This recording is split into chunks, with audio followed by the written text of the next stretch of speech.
A big reason forms these celebrations. The March 23 movement, M23, have given in to government forces backed by United Nations soldiers.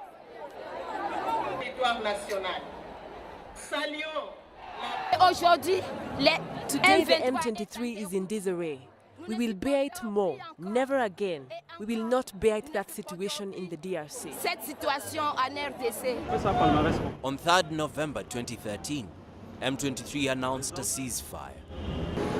This happened amid negotiations in Kampala since June 2013 between DRC government and the rebels. The unrest dates back to 1994, during the Rwanda genocide, when 800,000 Tutsis and moderate Hutus were killed. Many Rwandan Hutus and Tutsi militia fled to DRC, that time known as Zaire. They occupied the eastern parts of DRC.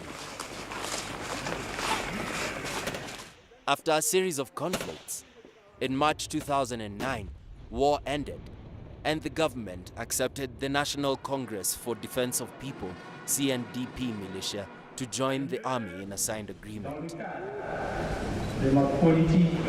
In April 2012, the CNDP soldiers defected from Congolese government, citing failure of President Kabila's administration to honor the March 2009 deal.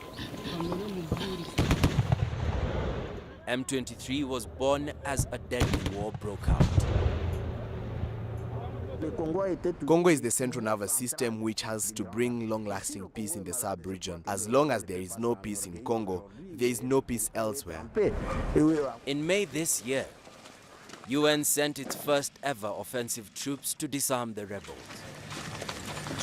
The 3,000-strong intervention brigades received an extra mandate to hunt down the armed groups by use of artillery, drones, and warplanes. It is through this UN support, together with the Congolese army, that M23 were overpowered. They pulled out, crossing over to Uganda. Here, the Uganda government and the international community called for a peace agreement.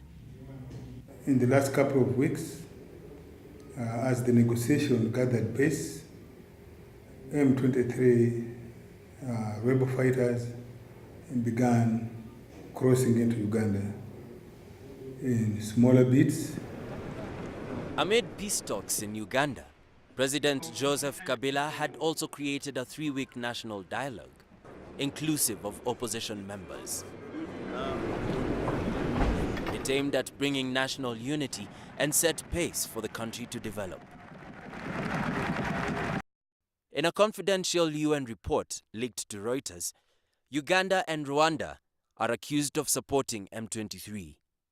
The two countries have, however, denied any involvement. The signing to formalize a peace deal was set to take place in Uganda on 11 September 2013. However, both M23 and the DRC government failed to agree.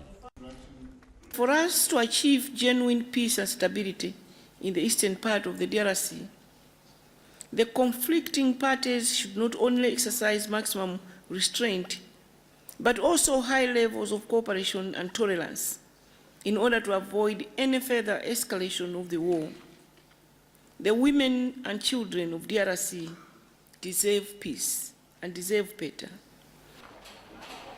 The International Rescue Committee says that hundreds of thousands have been killed in the recent war, making it a total of 5.4 million deaths since the start in 1996.